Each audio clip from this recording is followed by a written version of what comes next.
নমস্কার বন্ধুরা, রান্নাবান্না চ্যানেলে আপনাদের স্বাগত। আমার আজকের রেসিপি কলাপাতায় ইলিশ মাছ ভাজা। চলুন দেখে নেই কীভাবে করব। প্রথমে একটা মিক্সির কন্টেনার নিয়ে নিলাম। মশলা বেটে নেওয়ার জন্য আমি নিয়ে নিচ্ছি 6টা কাঁচা লঙ্কা, 2 চা চামচ গোটা জিরে এবং 1 টেবিল চামচ গোটা সর্ষে। মশলাটা মিহি করে পেস্ট হওয়ার জন্য এর মধ্যে দিয়ে দিয়েছি পরিমাণ মতো লবণ। এবার আমি একটা প্লেট নিয়ে নিয়েছি আর এরপর আমি 4 টুকরো ইলিশ মাছের পিস নিয়ে নিয়েছি। মাছগুলো আমি গাদা পেটি দেখে নিয়েছি, আপনারা চাইলে যেরকম ইচ্ছে নিতে পারেন। মাছগুলো মশলা দিয়ে মাখিয়ে নেওয়ার জন্য প্রথমেই নিয়ে নিচ্ছি পরিমাণ মতো হলুদ গুঁড়ো। এরপর আগে যে কাঁচা লঙ্কা জিরে সর্ষের পেস্ট আমি বানিয়েছিলাম, এবার সেটা দিয়ে দেবো। মশলাটা অবশ্যই নিজেদের পরিমাণ মতো দেবেন। মশলার সাথে আলাদা করে কোনো লবণ আমি অ্যাড করছি না। মশলা পেস্ট করার সময় আমি পরিমাণ মতো লবণ দিয়ে দিয়েছিলাম। এবার মাছগুলোকে আমি ভালো করে মশলা দিয়ে মাখিয়ে 10 মিনিট এভাবেই ছেড়ে দেবো। মাছের মধ্যে মশলাটা মাখানোর সময় আপনারা চাইলে 1 টেবিল স্পুন মতো সর্ষের তেল মানে কাঁচা সর্ষের তেল অ্যাড করতে পারেন। এবার এভাবেই আমি এই মাছগুলোকে 10 মিনিট রেখে দেবো। এবার একটা বাটির মধ্যে আমি একটা বড় সাইজের আলু সরু সরু করে কেটে নিয়েছি। আপনারা চাইলে এটা স্কিপ করে যেতে পারেন। যেহেতু পাতায় মাছ ভাজার ভেতরে আলু ভাজা দিলে খেতে ভালো লাগে, সেই কারণে আমি এটা দিচ্ছি। এবার এর মধ্যে পরিমাণ মতো লবণ দিয়ে দিয়েছি। এরপর দিয়ে দিচ্ছি পরিমাণ মতো হলুদ গুঁড়ো, তারপর দিচ্ছি পরিমাণ মতো জিরের গুঁড়ো, এরপর পরিমাণ মতো লাল লঙ্কার গুঁড়ো দিয়ে দিচ্ছি। এখন সামান্য পরিমাণে কাঁচা সর্ষের তেল অ্যাড করে দিচ্ছি। এবার হাত দিয়ে খুব ভালোভাবে আলুর সাথে মশলাটা মাখিয়ে নেব। দেখুন মশলাটা কিন্তু মাখানো হয়ে গেছে। এবার উনানের মধ্যে একটা ফ্রাই প্যান নিয়ে নিয়েছি আর এর ওপরে কলা পাতাগুলোকে ভালোভাবে ধুয়ে মুছে একটু সেঁকে নিচ্ছি। পাতাগুলোকে অবশ্যই ভালোভাবে সেঁকে নিতে হবে, নতুবা কিন্তু পাতাগুলো ফেটে যাওয়ার চান্স থাকতে পারে। এই পাতাটা একটু বড় ছিল, সেই কারণে আমি চারিদিক থেকে গোল করে কেটে নিয়েছি। আপনারা চাইলে নাও কাটতে পারেন।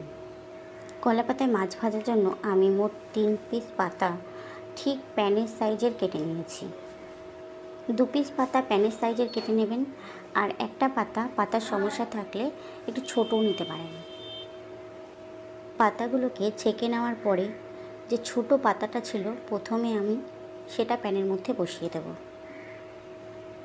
এই ছোট পাতার উপরে আমি বড় পাতাটাকে ব্যবহার করছি। পাতাটাকে এমনভাবে বসাতে হবে যাতে প্যান থেকে পাতা 1 ইঞ্চি মতো বাড়তি থাকে। এবার আমি একটা একটা করে মাছ এই পাতার উপরে সাজিয়ে দেব। এক পাশে আমি মাছ দিচ্ছি আর এক পাশে আমি ম্যারিনেট করা আলুগুলোকে দেব।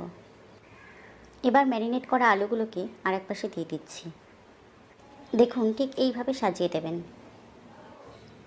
এরপর আমি চারধার দিয়ে কাঁচা সর্ষের তেল অ্যাড করে দেব। আমি ঠিক 1 টেবিল স্পুন মতো সর্ষের তেল আমি অ্যাড করেছি।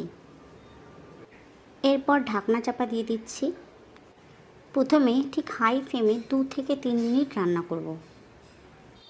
এরপর গ্যাসের ফ্লেমটাকে লো করে দিয়েছি এবং ততক্ষণ রান্না করে যাব যতক্ষণ না পর্যন্ত আলুগুলো সিদ্ধ হয়। দেখুন আলুগুলো কিন্তু সিদ্ধ হয়ে গেছে। এবার একটা চামচ নিয়ে মাছটা হালকা তুলে দেখব মাছের তলাটা ভাজা হয়েছে কিনা। মাছের তলার পাশটা কিন্তু ভাজা হয়ে গেছে। এবার আমি এই পুরো পাতাটা উল্টে দেব। উল্টানোর জন্য যে পাতাটা আমি রেখে দিয়েছিলাম সেটা আমি এর উপরে ভালোভাবে দিয়ে দিচ্ছি।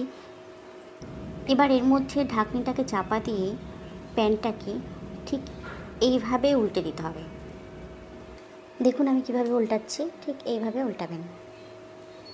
এবার প্যানটাকে আবার উনানের উপর বসিয়ে দেব আর তারপর ঢাকনি থেকে আস্তে আস্তে করে কলা পাতাটাকে প্যানের উপরে বসিয়ে দিচ্ছি। দেখুন মাছটা উল্টানোর সময় অবশ্যই খেয়াল রাখতে হবে যে মাছগুলো যাতে নতুন কলা পাতাটার উপরেই থাকে। এবার ভালোভাবে কলা পাতাটাকে প্যানের উপরে সেট করে নিয়ে তারপর ঢাকনি চাপা দিয়ে দেব। গ্যাসের ফ্লেমটাকে আমি লো টু মিডিয়ামে রাখছি। 5 মিনিট এভাবে রান্না করার পর আমি ঢাকনিটাকে তুলছি। কলা পাতাটাকে তুলে আমি দেখে নেব মাছ আর আলু ভাজাগুলো পাতার ভেতরেই আছে কিনা। এবার আমি ঠিক 1 টেবিল স্পুন মতো সর্ষের তেল আবার অ্যাড করে দেব। এরপর আবার কলা পাতাটাকে চাপা দিয়ে তারপর ঢাকনি চাপা দিয়ে দেবো। মাছটাকে ততক্ষণ ভাজবো যতক্ষণ না মাছটার তলার পাশটা একটু লাল লাল দাগ দাগ হচ্ছে। 5 মিনিট পর ঢাকনিটাকে আমি আবার তুলছি। চামচ দিয়ে তলার পাশটা আমি তুলছি। দেখুন আমার কিন্তু মাছগুলো ভাজা হয়ে গেছে। কলা পাতা ইলিশ মাছ ভাজা এখন একদম রেডি। ভিডিওটা ভালো লাগলে লাইক, কমেন্ট আর শেয়ার করতে ভুলবেন না। আর আমার চ্যানেলে নতুন হলে অবশ্যই নতুন ভিডিওর আপডেট পাওয়ার জন্য চ্যানেলটিকে সাবস্ক্রাইব করুন। আজকের মতো এই পর্যন্ত। ধন্যবাদ।